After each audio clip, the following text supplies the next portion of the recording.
I am tired all the time. After 8 hours of sleep, I wake up and I'm still exhausted. I've worked 8 hours, I'm coming home, and then I want to go to bed. I lay down and watch TV shows, too exhausted to get up. Tired, out of energy, sleepy, sore, burdened. What is wrong with me and a third of humanity? Today, I will introduce to you 6 tips to get out of this state.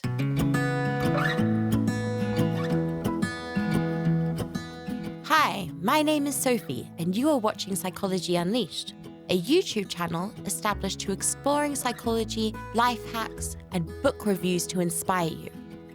If you are interested in these matters, subscribe to our channel. Does this sound like a first world problem?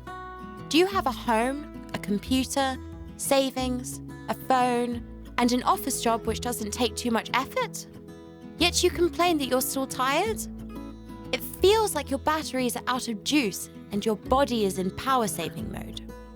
You do what is absolutely necessary, and anything which doesn't necessarily need to be done at that moment, you put off till later. So what's the first piece of advice that comes to mind? Strong and intense coffee. Preferably 6 teaspoons of it, without any milk or sugar. Milk is for softies. Black, tarred, burnt coffee out of an exhausted coffee machine. After drinking this, your eyes become chaotic for an hour or two, then you feel a headache coming on, so you exchange your work computer for the comfortable sofa. Sound familiar? I'll tell you what, after repeating this many times, I started to fall asleep after coffee and ended up waking up with a titanic headache. I was also affected by the so-called TATT syndrome, tired all the time. In 2019, I was coming back from the office. It was a decent day, I'd had a light dinner after work, and then the exhaustion kicked in. It was like the couch had a magnetic effect on me. I promised myself 15 minutes with my smartphone, but it ended up turning into a strong fight against falling asleep. I ended up losing control of myself, giving up and falling asleep. These 2-hour naps became a regular pattern, and I ended up losing all my afternoons. I tried the next rescue remedy for exhaustion: energy drinks. Unhealthy, sweet, difficult to digest, and very fattening drinks. 1 shot of one of these and you can work no problem. The situation got worse, and I had a period in my life that when I grabbed a book to sleep in the evening, after reading 1 page, I fell asleep instantly. The book just fell out of my hand and fell onto my forehead. On the bright side, in the daytime at 12 noon, when there was sunshine, an open window with fresh air coming through the window, I would sit down with a book and read 2 pages. But this quickly followed with my eyes closing and the book releasing from my hands. What the hell was going on with me? In 2020, I radically changed my behavior with a harsh diet and gym exercise, and my continuous fatigue syndrome eased. However, as soon as I let go either of the two, the syndrome came back. At some point, a person comes to such a strange acceptance that maybe this is what my life will be, and I will sleep for the majority of my life. However, it turns out that it is possible to understand the causes of TATT syndrome and fight it in a scientific way. Let's start with what is happening to us. Number 1, the first potential reason is the so-called human hibernation, a state of the body that stores energy to survive difficult times. So what is human hibernation? In our cells, specifically the mitochondria, foods, sugars, proteins, fats, and oxygen are converted into muscle energy. However, cells that are poorly nourished or under constant stress start to become ill. While the body is preparing for the arrival of difficult times and begins to produce much less energy. The problem is that this mechanism has never adapted to such a radical pace of life and daily stress levels that we experience every day. I will put this into simple terms. It is as if I got lost in the forest or in the desert and fell into a deep, dark cave. I needed to survive as long as possible in order to get out of this situation. Maybe it makes sense now. For a lot of people, instead of falling into a cave, the problem would be not meeting a target at work, a dysfunctional family, a difficult boss, a marriage which is falling apart, a touch of everyday aggression, or maybe alcoholism. These situations generate constant stress, and the tension caused makes it difficult for your body to nourish itself. Therefore, your body is tricked into thinking it needs sleep to regenerate. And that was true in my case. In 2017, I was made redundant from my job, which was very difficult for me financially. And on top of this, I was in a very unhappy relationship. These situations combined made things very difficult for me, like a tumor in my brain.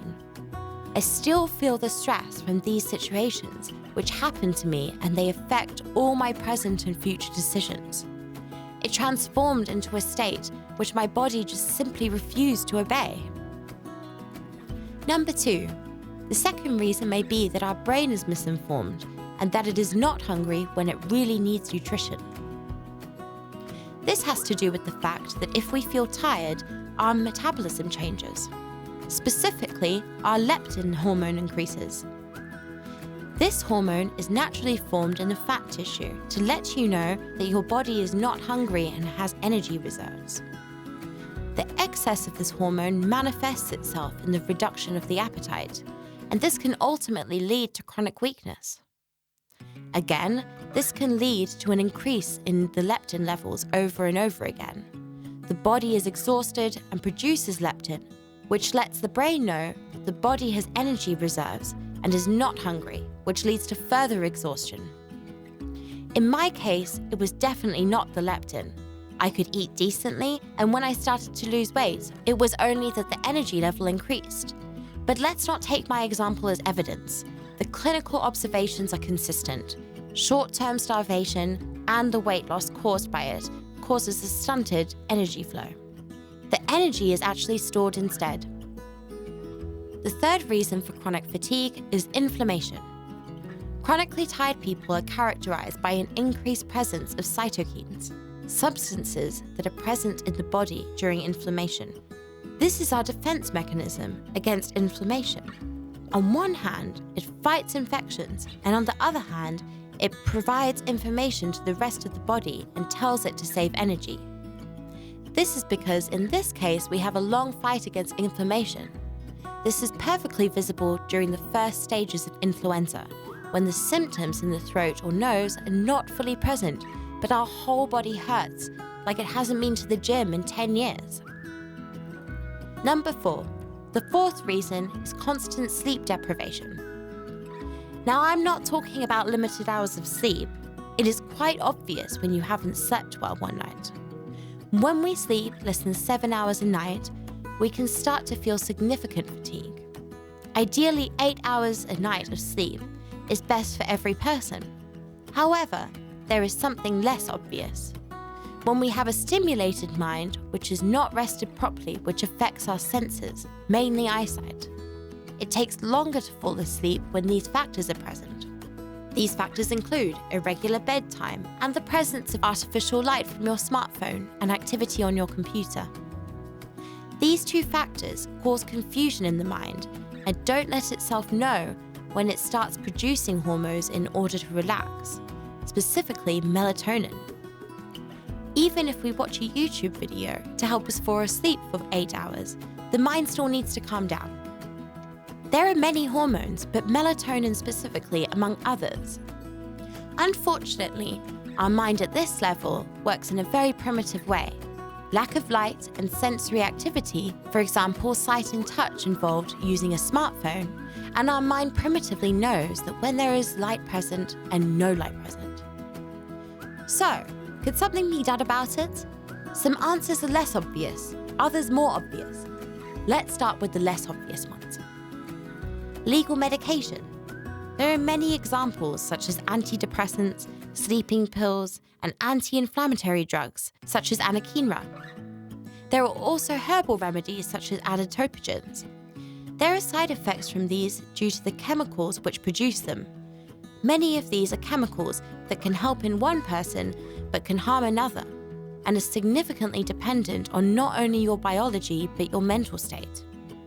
And of course, there are often experimental therapies, so if you are attracted to anything like this, considering the following much healthier advice first. Number 1, move more. I know it may feel like the hardest thing to do to get out of this tired state, but it's the best thing you can do for yourself. First of all, you will oxygenate your body. Secondly, you will stimulate hormones in your body, improve your metabolism, and this will improve your regeneration. This has a direct impact on the inflammations I mentioned earlier and on the rate of falling asleep. I'm not talking about an intense workout at the gym. Go for a walk. Instead of taking the bus or a car to work, go by foot. Practice moving at home or in the office, a couple of squats here and there. And read about calisthenics. It doesn't have to cost money, just a bit of your time. As my example mentioned before, I can see it perfectly. If I exercise, I have a lot of energy and great metabolism. Just 30 minutes of intensive swimming and it's done. Starting is probably the hardest, as it requires facing your big lazy demons. Number 2, change your surroundings more often and go out into the fresh air. Now this is a bit of a paradox, but smokers are a little bit better at this. Even if they poison themselves, but every hour or so they go outside and change their surroundings. This technique is beneficial and worth using as much as possible. Number 3, diet. You are what you eat, so if you eat rubbish food and you don't have a good diet, then your body will reflect this. There is a British saying, garbage in, garbage out. It is referring to the flow of knowledge in this case. If you absorb trash into your head, the same trash comes out of your mouth.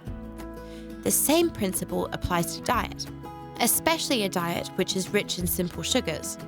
Research has clearly shown that excess sugars are responsible for inflammation within the body, a continuous, endless inflammation that is responsible for energy loss. Number 4, put the coffee and stimulants away. You'll see that you probably won't see any difference without coffee, just like after a strong tea. Put the cigarettes away too, if you can. Alcohol is also a major factor. Even in moderate portions, alcohol itself is by its very nature a poison, but also sugar, which in addition is a heavy burden on the liver. Number 5, check for allergies. You may have an allergy and not even know about it. Even small things like changing the washing powder you're washing your bed sheets with can make you feel the difference. Something could be in the ingredients which your body just doesn't agree with. Number 6, minimalize the stress. Now this one is easier said than done. If you have a work environment which puts you under pressure or in a difficult relationship, you may fight with your partner or you may absorb emotions strongly from others. There is not only one way to help minimize stress. However, it is worthwhile to consciously work on your sense of value. Look for opportunities beyond your stressful work. Find balance in your hobbies, family, and improve your qualifications. Stress will not pass overnight, but you can take strategic steps to get rid of a difficult situation within a year. I did exactly that. For many years, I'd been trying to escape my stressful reality which I had created for myself. These years were extremely stressful and gave me a hard time, but I believed that in time I would grow to make the right decisions, and that helped me. The moment I made a good decision, it was a big breakthrough in itself, but the stress seemed to half when this all happened. I recommend watching some of our other animations on my channel, where I talk about stress and getting rid of destructive pressure. I invite you to leave us a comment and tell us what you think. Which of the points I mentioned will help you most in everyday life?